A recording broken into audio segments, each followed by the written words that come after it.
আসসালামু আলাইকুম। আমি সজীব ওয়াজেদ জয় বলছি। অনেকদিন পর আপনাদের সামনে সরাসরি কথা বলছি। প্রথমে আমার আপনাদের প্রতি কিছু প্রশ্ন আছে। আজকে কি আপনারা ভালো আছেন? আজকে কি আপনারা বাংলাদেশে নিরাপদ আছেন?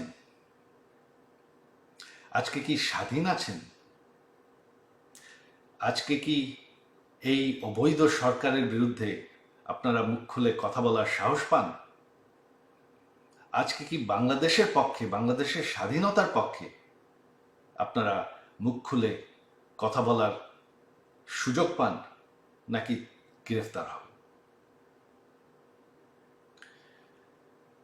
গত 1 বছর ধরে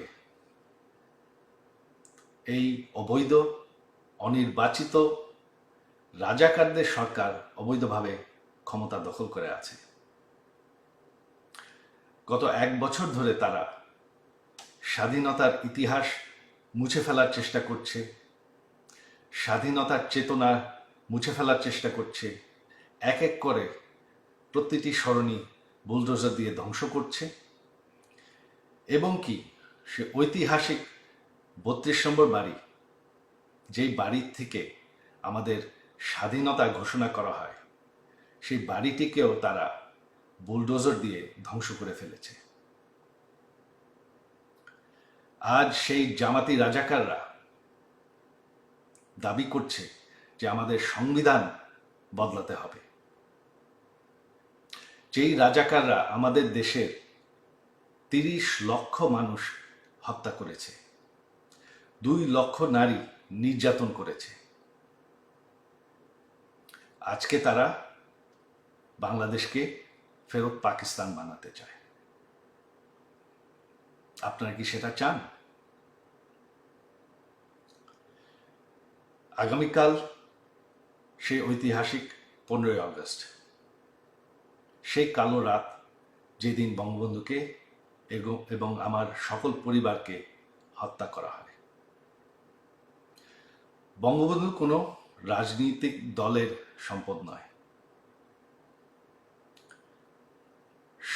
সকল বাঙালির কাছে আমার আহ্বান যে আপনারা যদি স্বাধীনতার চেতনায় বিশ্বাস করেন, আগামীকাল সেই ঐতিহাসিক 32 নম্বর বাড়িতে গিয়ে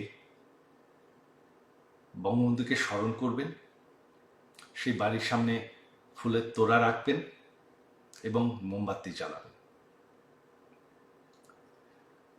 বাঙালির মাটির থেকে স্বাধীনতার চেতনা মুছে ফেলা যায় না। স্বাধীনতার ইতিহাস মানুষের মনের থেকে মুছে ফেলা যায় না। আর বঙ্গবন্ধুকে বাংলাদেশের মানুষের মনের থেকে মুছে ফেলা যায় না। 32 নম্বর একটি বাড়ি,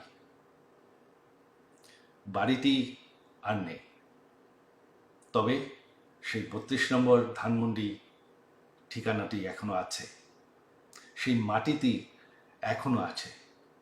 আর মাটি কোনোদিন মুছে ফেলা যায় না, চেতনা কোনোদিন মুছে ফেলা যায় না।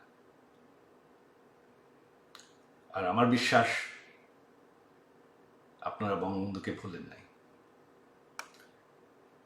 তো এটাই আমার আহ্বান, আপনারা একটু সাহস করে যাবেন। এখন আর ভয় পাওয়ার কিছু নাই। এই অবৈধ সরকারের, এই রাজাকারদের সরকারের সময় শেষ হয়ে এসেছে। বাংলাদেশের মাটির থেকে কোনোদিন 71-এর ইতিহাস মুছে ফেলা যাবে না, বঙ্গবন্ধুকে মুছে ফেলা যাবে না। জয় বাংলা।